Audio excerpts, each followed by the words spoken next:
qui prend la défense de quelqu'un ou de quelque chose avec ardeur, comme un défenseur, un avocat, un prêtre, ou même dans le dictionnaire des synonymes, il y avait marqué apôtre. Donc, pour devenir un champion pour Dieu, il faut d'abord que nous ayons un solide amour pour Dieu, en montrant de la discipline, du respect, de l'obéissance et en aimant aussi les autres, en les respectant dans leurs décisions autant que possible. Nous devons aussi montrer l'exemple à nos enfants en les corrigeant dans l'amour si le besoin se fait ressentir. Alors, comme il y avait la définition désirer ardemment, pour désirer ardemment, il faut avoir faim et soif de Dieu et aussi être déçu de ne pas avoir assez de temps pour lire la parole, pour prier, pour louer le Seigneur à cause de notre travail respectif, nos obligations familiales, pour les jeunes à cause de l'école. Et donc, il faut se discipliner soi-même pour désirer ardemment. Amen. Alléluia. Notre récompense sera d'avoir une foi toujours plus grande qui renversera les montagnes. Un peu une foi aussi comme celle d'Abraham ou tous les autres hommes dans la Bible qui sont dans Hébreux 11. Ceux qui cherchent le Seigneur ne manqueront de rien et seront bénis. Dans le psaume 34, verset 10, est-ce que je l'ai noté? Craignez l'Éternel, vous ses saints, car ceux qui le craignent ne manquent de rien. Si nous sommes nés de nouveau, nous avons aussi le même esprit guerrier en nous, le même esprit que Dieu en nous. Nous n'avons pas à avoir peur quand nous devons combattre, par exemple, les esprits méchants. Ne soyons pas celui qui parle seulement, car Satan aime bien nous tester, mais agissons dans l'amour.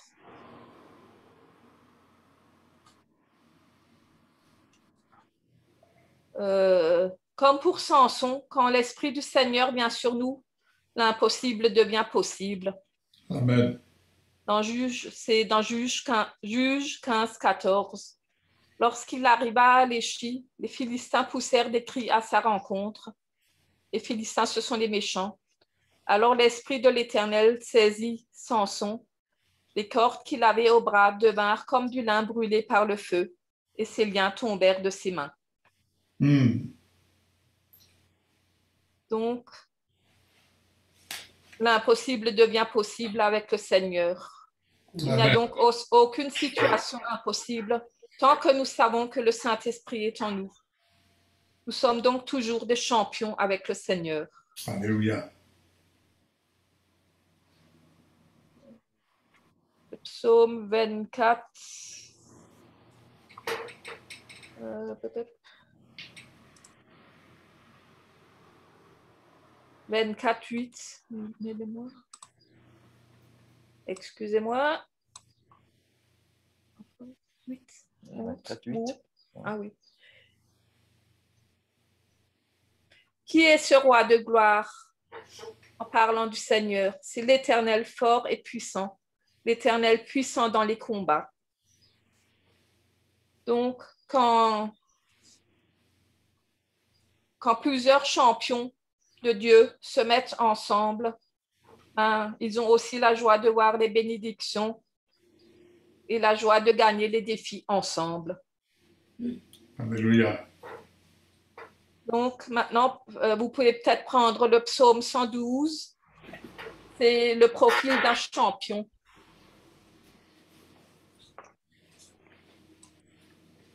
Louez l'Éternel.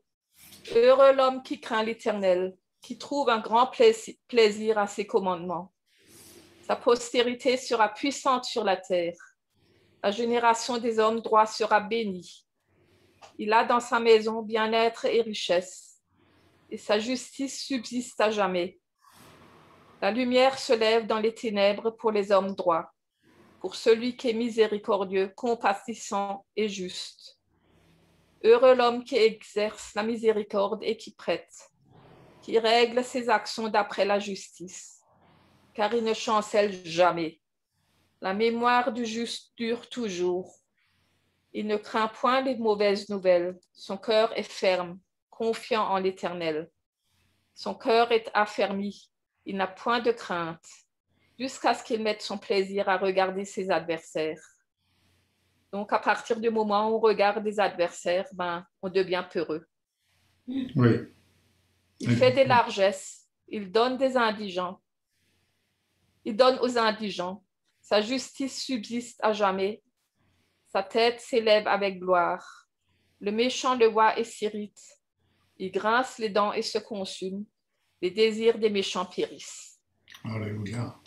Amen. Dans 2 Corinthiens 2, 14, les champions sont des gagnants. Grâce soit rendue à Dieu qui nous fait toujours triompher en Christ et qui prend par nous en tout lieu l'odeur de sa connaissance. Alléluia. La volonté de Dieu, c'est que nous triomphions toujours en Christ. Et pour triompher aussi en Christ, il ne faut pas garder de mauvaises pensées en nous, pas médire. Il faut qu'on se discipline à penser autrement et aussi à savoir qu'avec Dieu, nous pouvons gagner le combat que nous menons. Amen. Donc, il faut nous imprégner de la parole de Dieu. Dans le psaume 127, 4, il faut des champions pour éduquer les champions et nos enfants. Les flèches sont dans la main d'un puissant héros et il faut beaucoup de discipline et d'entraînement pour toucher le cœur de la cible. Le champion doit se manifester à l'extérieur et ne pas tromper les autres, ne pas se moquer de Dieu ou même nous n'avons même pas besoin de se moquer de Satan. Oui. Par contre, il faut qu'on soit offensif avec notre armure et l'épée. Oui. Et dans Éphésiens 6, 10 à 18, au reste, fortifiez-vous dans le Seigneur et par sa grâce toute puissante, revêtez-vous de toutes les armes de Dieu afin de pouvoir tenir ferme contre les ruses du diable. Car nous n'avons pas à lutter contre la chair et le sang, mais contre les dominations, contre les autorités, contre les princes de ce monde de ténèbres, contre les esprits méchants dans les lieux célestes. C'est pourquoi prenez toutes les armes de Dieu, afin de pouvoir résister dans le mauvais jour et tenir ferme après avoir tout surmonté. Tenez donc ferme, ayez à vos reins la vérité pour ceinture, revêtez la cuirasse de la justice, mettez pour chaussure à vos pieds le zèle que donne l'évangile de paix. Prenez par-dessus tout le bouclier de la foi avec lequel vous pouvez éteindre tous les traits enflammés du malin. Prenez aussi le casque du salut et l'épée de l'esprit qui est la parole de Dieu. Faites en tout temps par l'esprit toutes sortes de prières et de supplications. Veillez à cela avec une entière persévérance et priez pour tous les saints.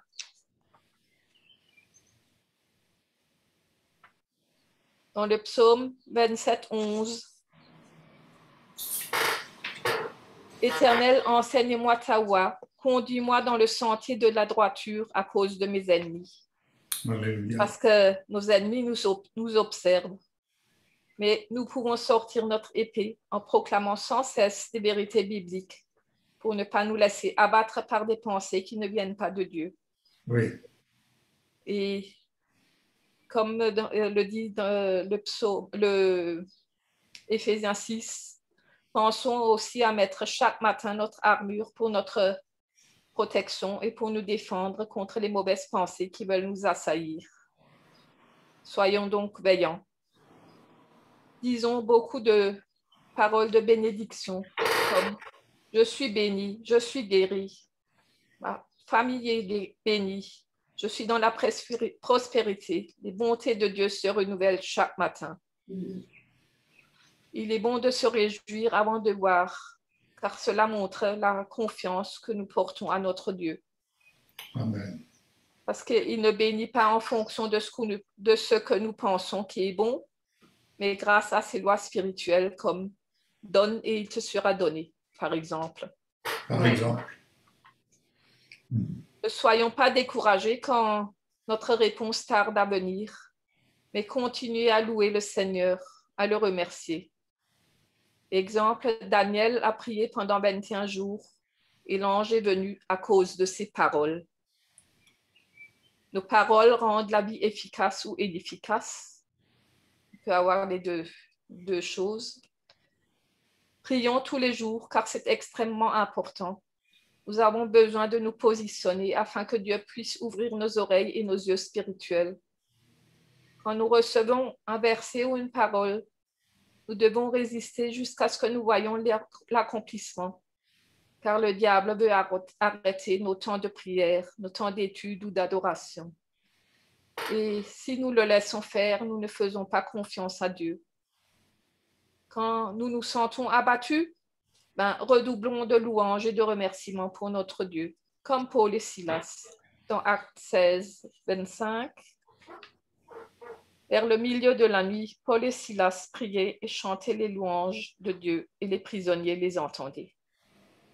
Et aussi dans 1 Pierre 1, 8, « Lui que vous aimez sans l'avoir vu, en qui vous croyez sans le voir encore, vous réjouissant d'une joie ineffable et glorieuse. »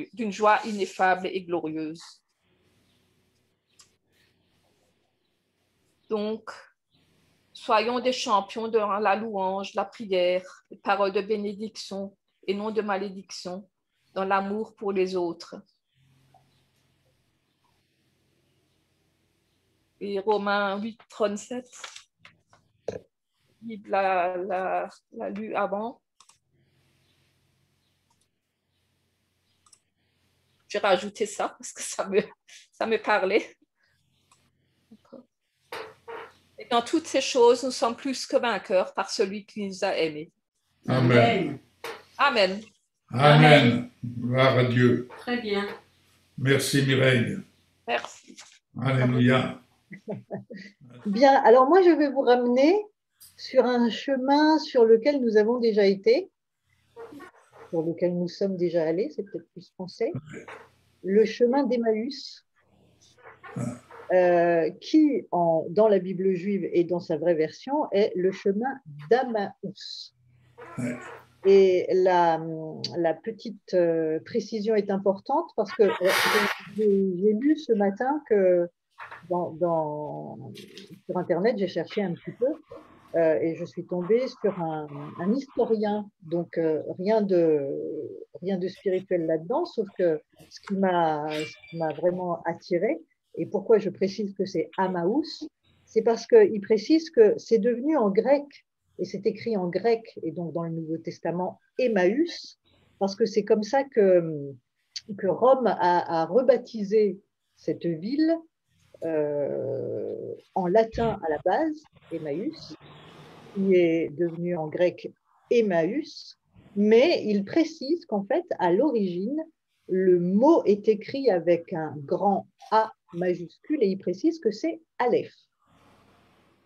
Aleph, l'alphabet hébreu, qui est la première lettre et qui signifie le commencement et le divin.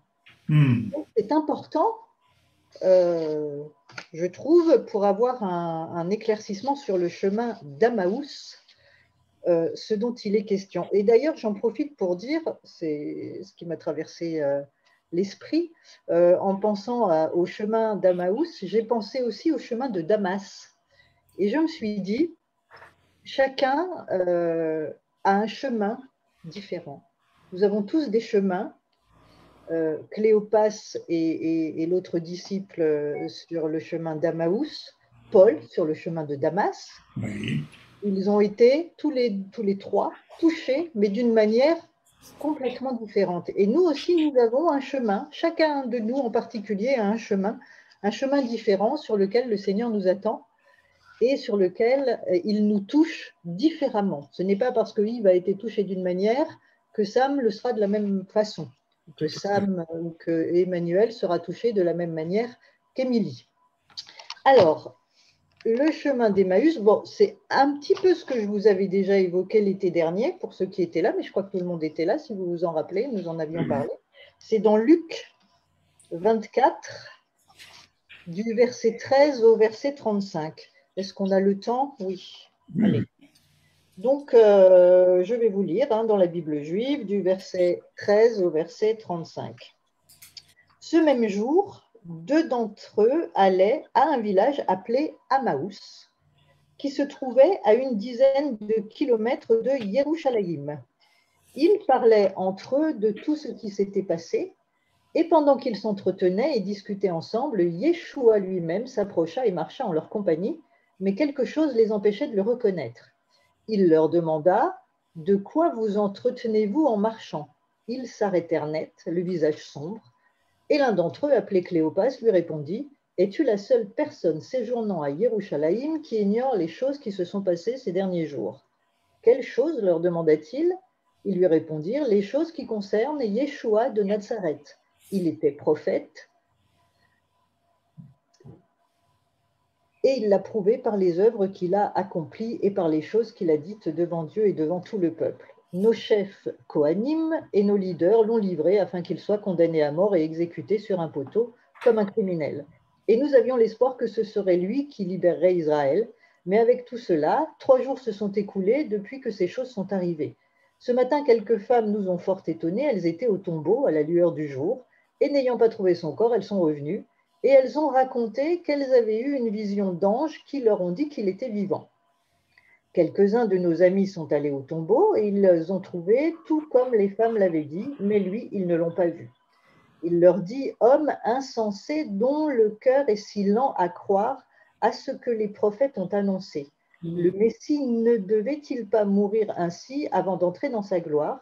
Puis commençant par Moshe et par tous les prophètes, il leur expliqua tout ce qui était dit dans le Tanakh le concernant. Ils approchèrent du village où ils se rendaient. Yeshua fit semblant de poursuivre son chemin, mais ils le retinrent en disant « Reste avec nous car le soir approche et il fait déjà sombre. » Il entra donc pour rester avec eux. Comme il était à table avec eux, il prit la matzah, dit la bra'a, c'est-à-dire il prit le pain et fit la bénédiction, la rompit, donc la matzah, et la leur donna.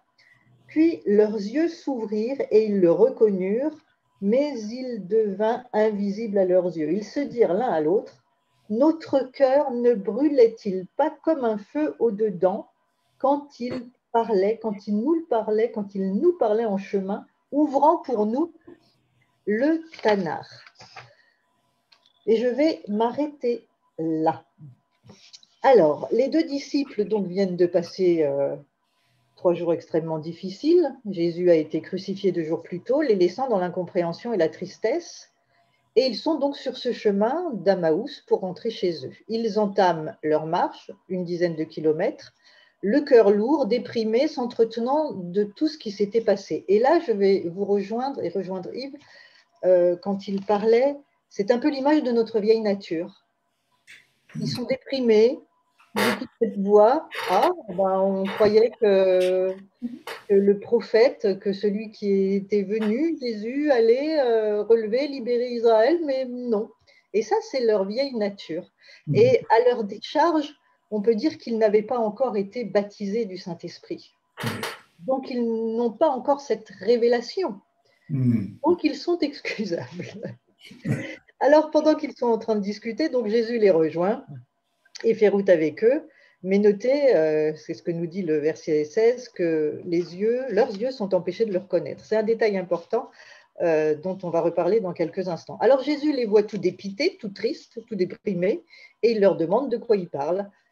Et Cléopas, donc un des 2 disciples, alors là on s'aperçoit que ces 2-là faisaient partie des 70, puisqu'ils étaient des disciples, donc ils ont quand même été auprès de Jésus, ils ont été enseignés, peut-être pas autant que les 12, parce qu'on ne sait pas si les 70 étaient toujours avec les 12, mais enfin quand même, ils ont été bien enseignés. Donc ces disciples-là, Cléopas et le deuxième dont on ne nous révèle pas le nom, est très surpris que cet homme, puisqu'ils ne reconnaissent pas que c'est Jésus, ne soit pas au courant de la tragédie qui vient de se dérouler. Et il se met alors à lui expliquer toutes les circonstances qui ont conduit à la crucifixion de Jésus de Nazareth, les laissant, comme ils le disent, dans le désarroi, car ils espéraient qu'il était celui qui rachèterait Israël. Il parle également des femmes qui ont trouvé le tombeau vide et qui ont vu des anges. Il parle même de Pierre et de Jean, qui ont été vérifiés et qui ont donc constaté que le tombeau était vide, mais qui n'ont pas vu Jésus. Alors Jésus leur dit, verset 25, « Ô homme sans intelligence », ou dans la version de la Bible juive, insensé, c'est-à-dire dépourvu de sens, dont le cœur est si lent à croire tout ce que ont dit les prophètes. Dans la version de Chouraki, il ne dit pas prophète, il dit les inspirés. J'ai bien aimé aussi cette question, parce que le prophète, ça semble assez inatteignable, tellement le mot est chargé, prophète. Mais les inspirés, ce sont plus dans cette étape. Alors, insensé ou dépourvu de sens, ça m'a fait penser aux 10 vierges. Enfin, il y a les vierges sages et les vierges insensées, parce que c'est traduit dans la seconde, les vierges folles, mais dans la Bible juive. Et quand Jacques en parle également, il parle des vierges dépourvues de sens. Le sens étant l'esprit. Elles n'ont pas l'huile. Oui. Et ce qu'il se passe là pour Cléopas et son ami, c'est qu'ils n'ont pas encore l'huile. Oui. Ils sont encore dépourvus de sens, mais alors quand même, Jésus va leur expliquer tout ce qui le concerne. Je ne sais pas si vous pouvez imaginer, Jésus est ressuscité, il est ressuscité et il va leur expliquer lui-même ce qui le concerne. Et là, je pense qu'on va comprendre pourquoi ça brûlait à l'intérieur. Ils n'ont pas encore l'esprit, mais ils veulent savoir. Et ils sont encore dans leur vieille nature, en fait. Oui. Et ils disent au verset 21, « Nous espérions que ce serait lui qui délivrerait ou qui libérerait Israël. » Alors Jésus, en commençant par Moïse et par tous les prophètes, par tous les inspirés, leur explique dans toutes les Écritures ce qui le concerne. Durant leur trajet vers Amaous, qui va durer environ 2 heures, j'avais calculé le nombre qu'il fallait parce qu'une dizaine de kilomètres, donc il les enseigne avec douceur. Notez que c'est le premier enseignement que Jésus donne après sa résurrection. Oui. Il est donc important de savoir ce qu'il leur a enseigné. Et ce qu'il leur a enseigné, c'est ce qui le concerne lui, c'est ce qu'il dit. Oui. Cléopas et son ami étaient centrés sur la rédemption d'Israël au lieu d'être centrés sur le Rédempteur. Et ça, c'est la vieille nature. Et cela peut nous arriver à nous aussi, à notre vieille nature, donc d'être centrés sur nos besoins plutôt que sur celui qui pourvoit à tous nos besoins. Amen. Notamment, par exemple, je vais prendre un exemple parce qu'on en parle souvent et on prie beaucoup pour la guérison. Est-ce que nous recherchons la guérison ou est-ce que nous recherchons celui qui guérit? Et c'est ça la différence. Alléluia. C'est valable pour tous nos besoins. Oui. Pour tous nos besoins. Voilà. Alors Jésus les a enseignés à le rechercher, lui, dans les Écritures. Et c'est ça le secret de la bénédiction, rechercher Jésus dans sa parole. Amen. Et tout à l'heure, et non pas comment il répond à nos besoins. Cherchez premièrement le royaume de Dieu et sa justice, et toutes ces choses vous seront données par-dessus. Jésus est la parole faite chair, c'est lui que nous devons rechercher et découvrir donc toujours plus en lisant sa parole. C'est le premier message après la résurrection, c'est ce qu'il a expliqué aux disciples, il leur a expliqué dans les Écritures tout ce qui le concerne lui. Donc, pendant 2 bonnes heures de marche, il leur explique, il les invite. Et après ces 2 bonnes heures de marche, où il leur a donc expliqué tout ce qui le concerne lui, les 2 compagnons de route n'ont toujours pas reconnu, mais il l'invite à passer la nuit avec lui. Et au verset 30, pendant qu'ils étaient à table, Jésus prend le pain, et après avoir rendu grâce et avoir rompu le pain, c'est à ce moment précis que leurs yeux s'ouvrent et qu'ils le reconnaissent. Ce moment nous rappelle évidemment la Sainte Seine que nous allons prendre dans quelques instants, bien qu'il n'y ait pas la coupe de vin, en tout cas elle n'est pas évoquée. Ils le reconnaissent et à ce moment-là, leurs yeux s'ouvrent. Ils ont pris le pain de vie qu'il leur a donné et au verset 16, donc, leurs yeux étaient empêchés de le reconnaître. Pourquoi? Eh bien parce que tout comme nous aujourd'hui, Jésus voulait qu'ils le reconnaissent dans sa parole et non par la vue. Alléluia. Amen. C'est là que nous voyons Jésus, dans sa parole. Jésus veut que nous ouvrions sa parole, et ce que disait aussi Mireille, rechercher la parole, la lire. Pourquoi est-ce important? Pourquoi est-ce important de lire la parole? Parce que c'est là que nous découvrons Jésus, c'est là que nous le rencontrons, c'est là que nous le connaissons. Amen, amen.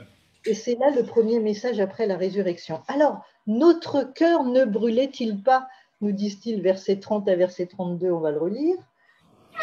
Ah oui. Comme il était à table avec eux, il prit la matzah et dit la braha, la rompit et la leur donna. Puis leurs yeux s'ouvrirent et ils le reconnurent, mais il devint invisible à leurs yeux. Ils se dirent l'un à l'autre, notre cœur ne brûlait-il pas comme un feu au-dedans quand il nous parlait en chemin, ouvrant pour nous le Tanakh, c'est-à-dire l'Ancien Testament.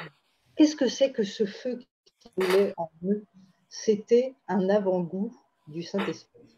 Alléluia. Un avant-goût du Saint-Esprit parce que Cléopas et son autre ami disciple font évidemment partie des 120 qui allaient recevoir l'Esprit. Et là, ils ont eu un avant-goût du Saint-Esprit. Et pourquoi leur cœur brûlait?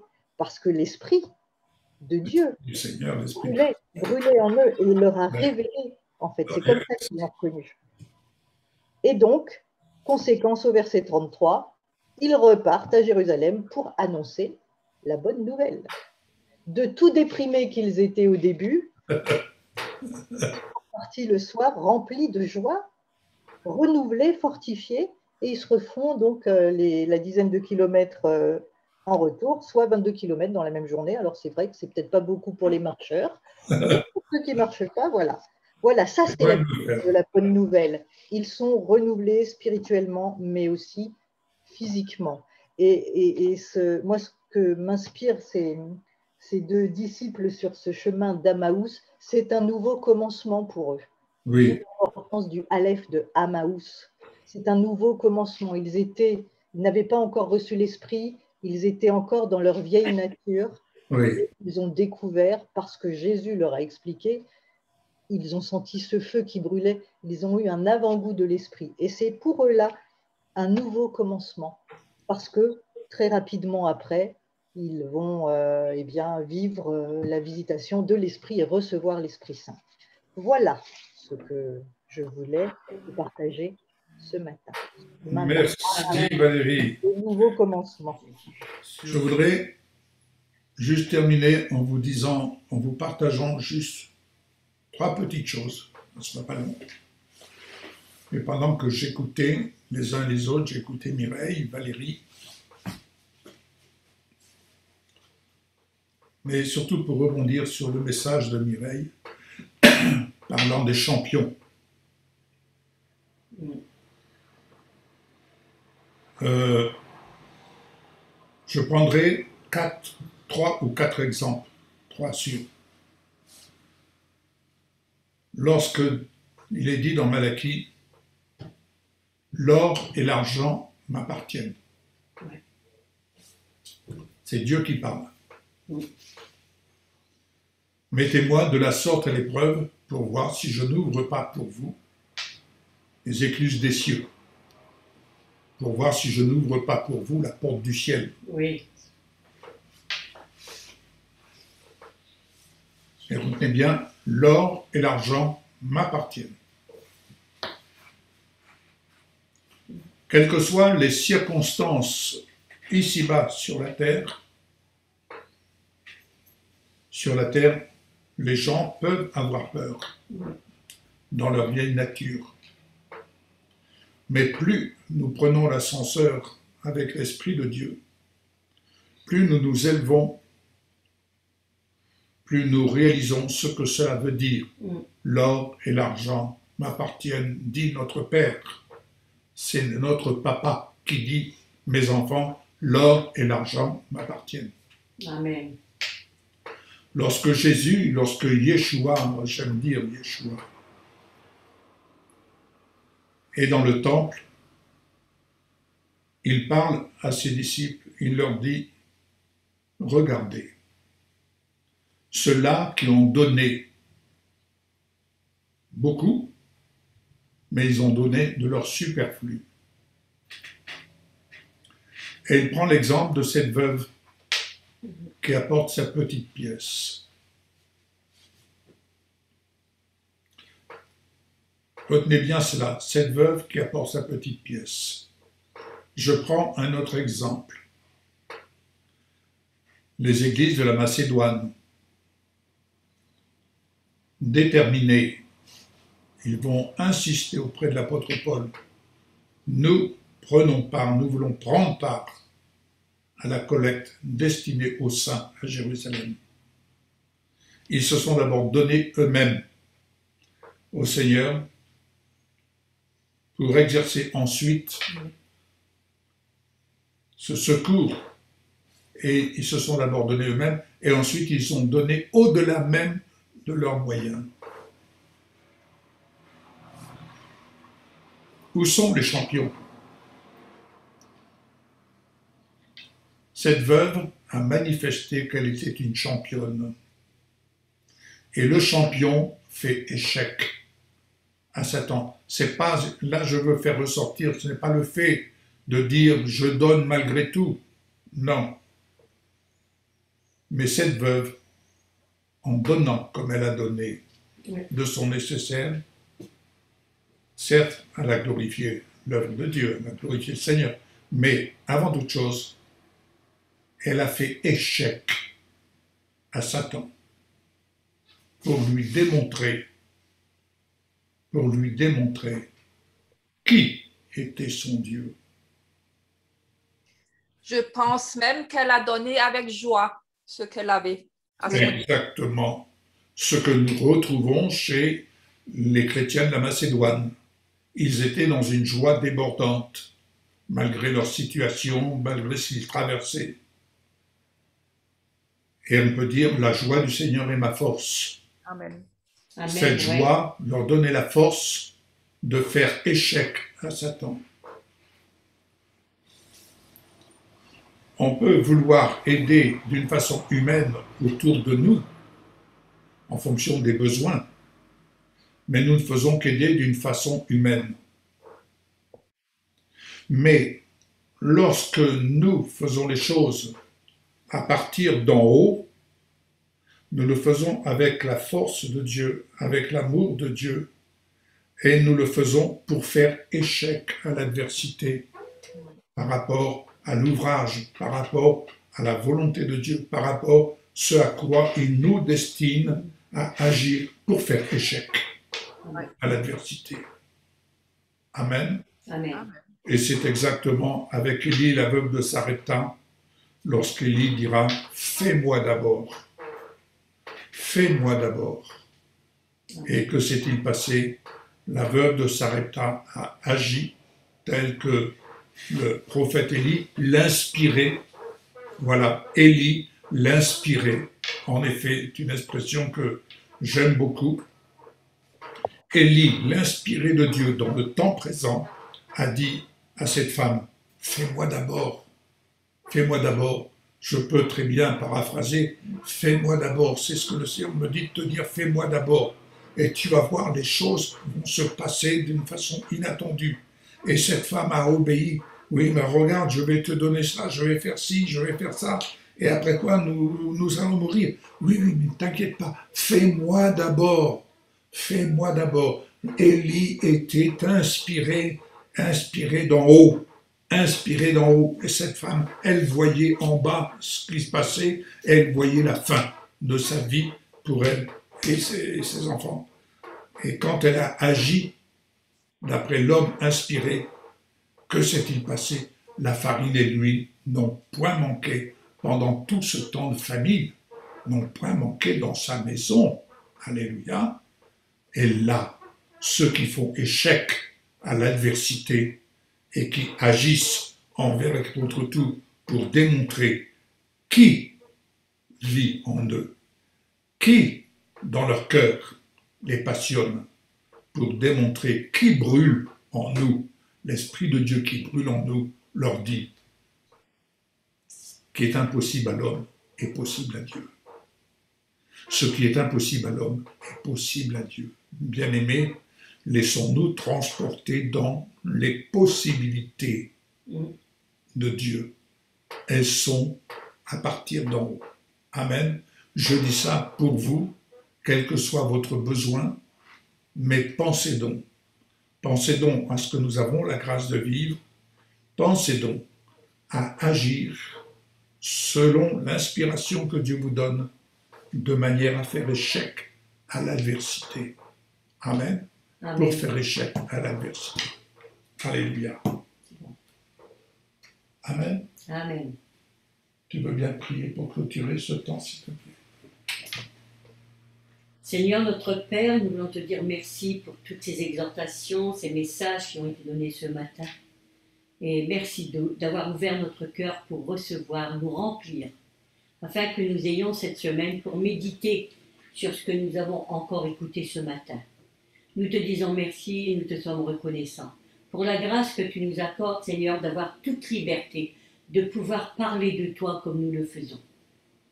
Nous te disons merci aussi, Seigneur, pour cette semaine que tu as disposée devant nous à partir d'aujourd'hui pour nos bien-aimés ici présents, afin qu'ils reçoivent aussi tous les jours de cette semaine ta grâce qui vient les combler. Alléluia. Au nom de Jésus-Christ. Amen. Amen.